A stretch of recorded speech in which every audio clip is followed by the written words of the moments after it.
Good evening, everyone.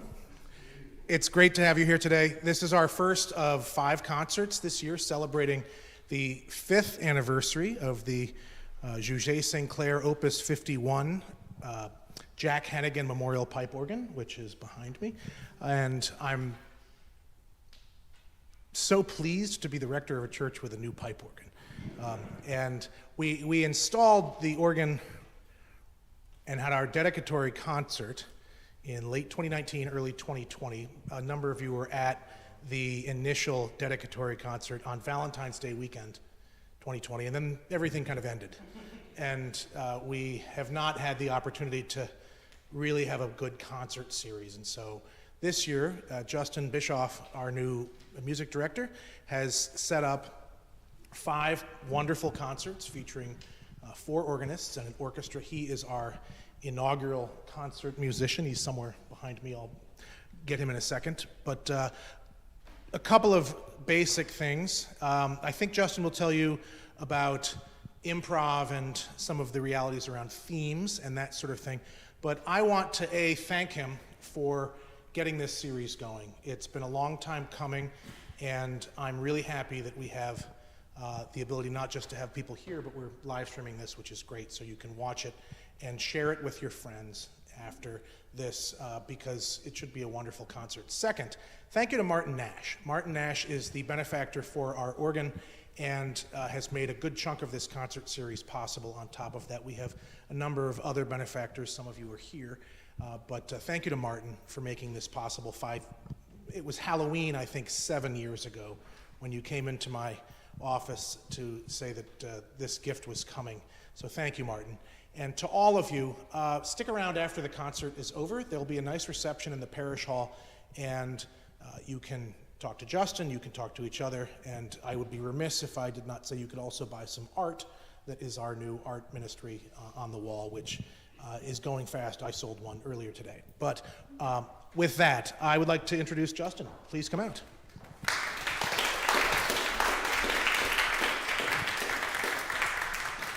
Thanks, everyone. I'm so glad you're here. The first of these concerts. It's such an honor and a pleasure to be the new music director at this church, this organ, this rector, the people, the building, and it is time to have more concerts to really celebrate this instrument. And I knew the old instrument, and I always get in trouble for being honest, but the older instrument was a challenge. We'll just put it that way. This new one is exceptional. I had David Enlow came up, who's one of the artists on the series, and he's a fellow Canadian, and just said, this is a real French organ. And then just 2 days ago, Stephen Tharp, who's one of the legends of our profession, came up and has played around the world and just said, oh, this organ, and we had lunch and talked about it. It's a real gem. It doesn't matter how big or small the church is, it's the quality of the building and the quality of the instrument, and this instrument is it really is. It's not a sales job on my part to sort of generate interest. I've also played around the world, and this is one of my favorite organs. So I'm thrilled to be here, to be able to present this concert. And I'm doing all improvisations as a way to be able to take your themes, take your favorite hymns and make you scared, but then hopefully you'll be happy at the end when I've taken the theme and put it through its paces. The first couple pieces, it says homage, a Baroque homage, and then a French Baroque homage.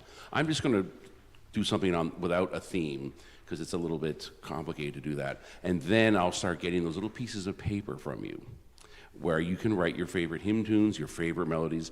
Try to not say, like, love or peace. Be a little more specific, because I find that sort of helps. And every time I do one of these concerts, somebody always comes up at the end and says, oh, that was great.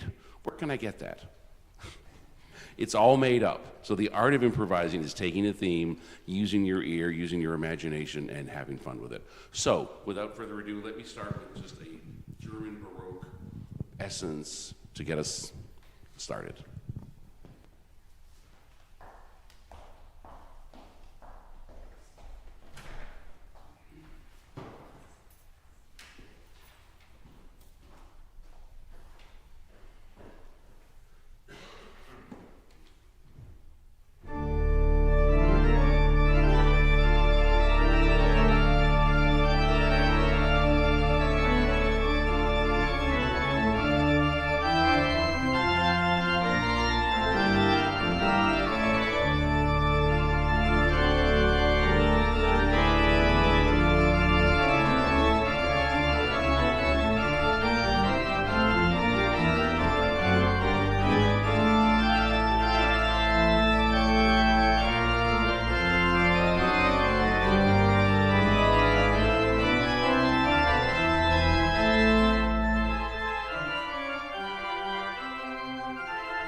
Thank you. I forgot to mention that a toccata is one of the earliest keyboard genres that was developed in the Baroque era, and it's meant to be virtuosic and showing off everything, the versatility and the veracity of the fingers. And then a fugue is where you take a melody, and they're very strict German rules that you have to follow as how you treat this melody and how it unfolds. And you're going to see more of that in the Reger sort of homage. Something it's always important that I want to say when I do these concerts is I don't pretend to be within 100 solar systems of these composers. This is just my homage, literally, just wanting to sort of to pay tribute to these great composers that have inspired me, and so these improvisations are meant to honor them.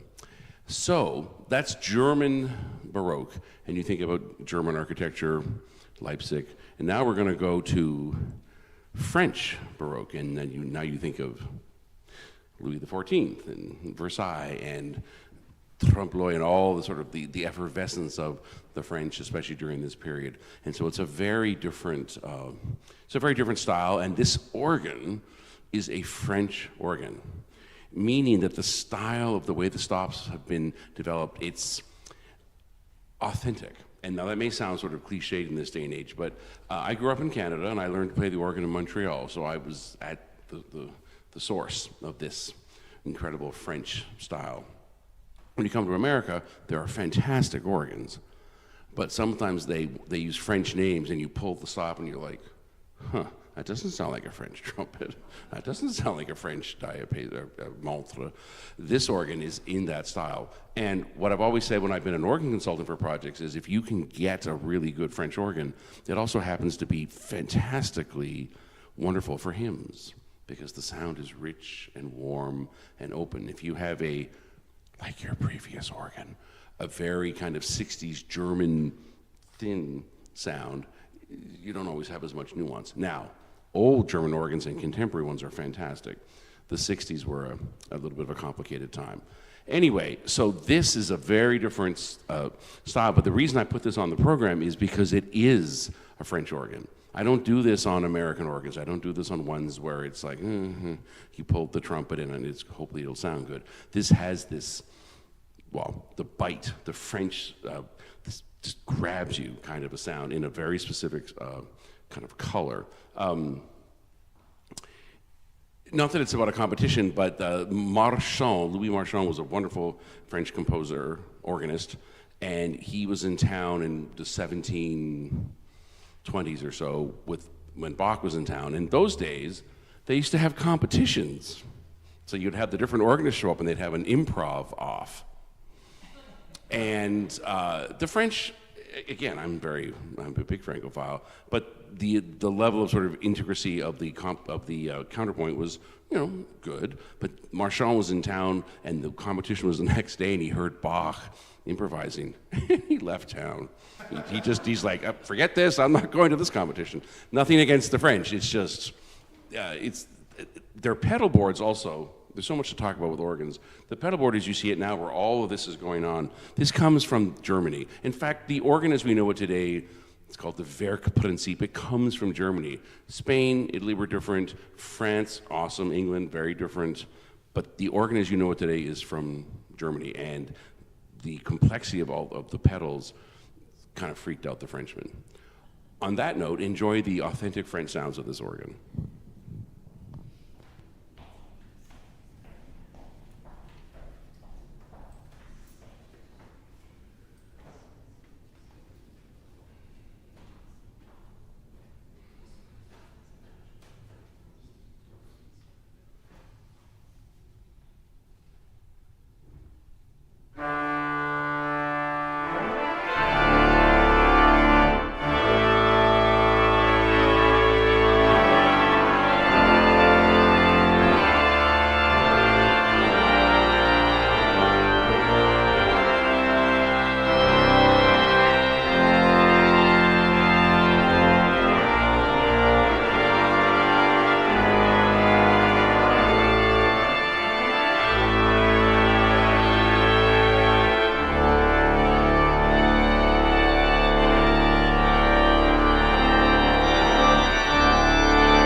For those of you who enjoy organ music but don't know, I just can't even tell you how incredibly French it is. Martin knows. Like, this is just a sound that you're not going to find down the street, kind of a thing. So we're coming up now to the part where I'd like to start getting some themes. The next is Messiaen. Now, let me tell you about Olivier Messiaen. He's French. He's dead. He was, how do I say this? So, there are wonderful composers for the organ, but there are very few that are like this, right? And so the first one, of course, is Bach, right? So he writes for all these different genres and cantatas and overtures, but he was this exceptional, father of the organ in many ways. And there are wonderful composers along the way. But Beethoven wasn't an organ composer, and Mozart wrote three pieces for a clock, and a mechanical clock, and Haydn didn't write for the organ. British composers did, and nothing against the Brits, and they were great, but they're not Bach. And the next composer, who was one of the great composers of the 20th century, who also was just at that level for the organ, is Messiaen. And he was a very humble guy. He always wore these big plaid flower shirts. But he would go outside, like if he were here, he would go out and listen to the birds and write down the melodies. Not the easiest thing to do, but he was all about birdsong, and he also did something that very few composers can do. He developed his own musical language. And that sounds like, oh yeah, I compose, I can. It's very difficult to come up with your own language. And Messiaen has this series of limited modes and scales that it can only transpose so many times, and then he couples that with the 20th century ideas of the time and his love of bird song and incorporating that, and you come up with this just very interesting, and I'm not going to say very unique language. Now, when you first hear me improvise in this style, I love this style, you're going to probably think, but if you just give it some time, because it is chromatic, it's not happy C major chords, but there's an effervescence and a connection to, again, the vocalness of a bird, which I've always found fascinating. And not just for the organ, he wrote huge pieces. He wrote the Turungla Symphony, which is this massive thing for like 15 movements with piano and orchestra. His wife, Yvonne Leroux, was this virtuosic, amazing pianist who did all the Mozart concertos by the time she was 14 and they were married. So he was like, okay, I will write some music for you. And it was very difficult. He taught at the Paris Conservatory, which is the epic place to go for organ, but also for ear training. The French are the toughest and the most demanding about really being able to use your ears, which is great. And an old friend of mine, he's in his later 70s now, studied with him as a composer in the 70s, and he gets there, and everyone wants to study with Messiaen. And Olivier walks in and says, hello, with his huge flowered shirts. And he goes to the piano and plays this 10-note chord. Yes, you have to write that down, huh? If you can be in the class. And so 3 of them could do it, and everybody else had to leave. And then they spent the next year trying to keep up with his ear, but his incredible brilliance for color. So that's, believe it or not, my short story about Messiaen. In terms of collecting the themes, I don't have to collect them all now, but I could collect some. So who wants to volunteer for the Messiaen? It's not a test. I mean, it's got a few themes.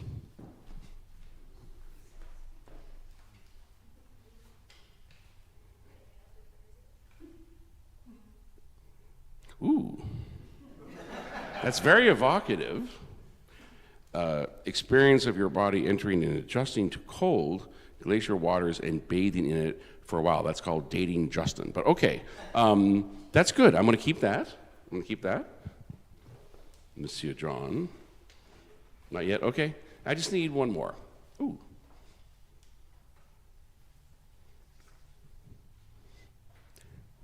I've done this many times. I love it. Twinkle, twinkle. Of course, that's also the Mozart, the famous, oh, what a beautiful morning. I have not done that one as many times. The challenge with Messiaen is that it's not as tonal, but I'm going to take the twinkle, twinkle and do some Messiaen. This will be interesting. Good. And I'll keep this in reserve.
Is everybody okay? That's Catholic. It's Catholic mysticism at its height, the Parisian Catholic mysticism. I hope you heard a bit of the theme. It's not the easiest to do when it's not super tonal. Okay, now we go to the opposite end. We go to Hochdeutsch, German, Reger, land of the 19th century. Reger's music, he says, my music is just like Bach, but there are just more notes. So when you look at a big score of Reger, it's just like, and where's the white part of the page? Right?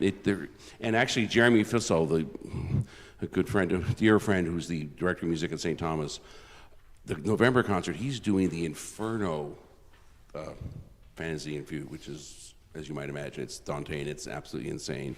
I'll give you sort of a lighter version, but it'll still be pretty heavy, of my sense of Reger. I have to tell something slightly off color, but you can interpret it the way you want, but it's a famous Reger quote, because I did a big concert last week at SUNY Purchase, and there was a reviewer, and he said nice things. He didn't say some nice things about the composer, but anyway, and there's a famous Reger story, and I'm just going to say it, so I'm old enough. He writes a letter to the reviewer and says, hello, I have your review in front of me. I am sitting in the smallest room in my house. Soon the review will not be in front of me. That is Reger's sense of humor, Germanic to the end. And so he takes Bach chorale preludes, chorale melodies, and just romanticizes them to the point of incredible extensions of the harmony. So this, now I really want some more themes. You don't have the paper? We have to get you one. Evan? Can we grab a couple pieces of paper? Because I want to see some of these latest. Ooh, nice. What do we got here? Okay, what is that? Oh, this is for my friend. Thanks. Yeah. Here you go. Why does it matter that he's in the smallest room in his house? We can talk about the reception. If you think about it for half a second, you'll get it. I've never told that story in concert, but I don't know. Here we are. You'll get it. You'll get it. Oh, dum-dum-ba-dum-bum-bum-ba-dum-ba-dum. Compositions by Cabezon. Oh, the wonderful. Yes, I've done some of his stuff. I don't know that other one. You have something for me? Do you have a favorite hymn? Heiferdal. Well, now, you got me with that. Excellent. When I do this with 200 people, it's like I say, now everyone just talk for 20 minutes. I have to go through all the pieces of paper. Another Swiss cowbells in the Alps. Okay, that's interesting. This is great. And just any hymns that come to mind? Oh, I want to get everyone here. This is great. A mighty fortress, rite of spring. Oh, see, can you see by the dawn? I'm the bread of life. That's different. John wants to hear, O Jerusalem. This is great. This is very detailed. This is a list. I love it.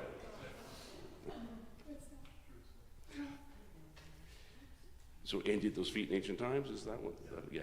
No. Okay, good. This is a lot. This is fantastic.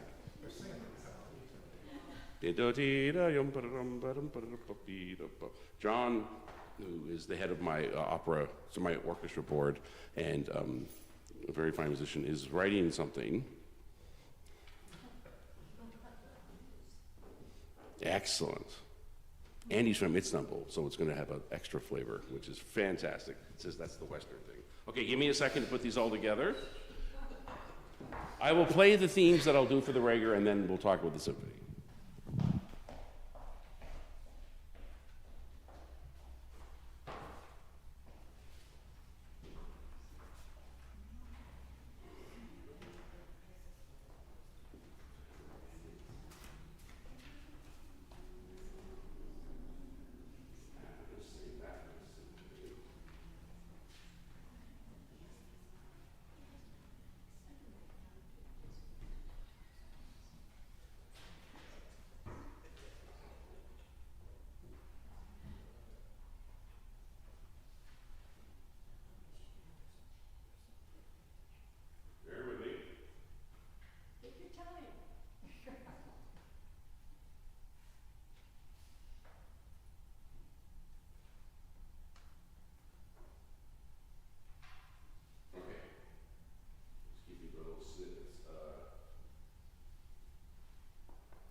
Nice and dense. Okay, so the final piece is a four-movement symphony, which is a very traditional French 20th century improvisation device, where we take different themes, create the different movements, and tie them all together. You'll see that I have a clock on the organ, and that's not an accident. Sometimes these things can go on for quite a while. I forget the joke, I should look it up. The guy who gets up and he says, I'm not going to put a watch down when I give my speech to the company, I'll just put a calendar. I think there's a better punchline than that, but the idea is to sort of keep things concise and connected. So I will round this all out with a symphony based on different themes. I can't tell you what a pleasure it always is when I can do these concerts where I can take people's favorite ideas and musical loves and weave them into something. If there are moments when you feel a bit perturbed, sort of, I forget the director's name, Batman, the crazy director who does funky things, but in the end it all works out. That's sort of how I feel with these improvisations. No, there are, but I don't mean the guy who had to leave the country. I mean Tim Burton. That's it. Yeah, exactly. Where it's like, right, what's going on, and then it all sort of comes together. And as I do this, as I get older, that's the biggest joy of it. So I hope you've been pleased with how your themes have been treated. I will now take a bunch of them, and we'll do the final symphony.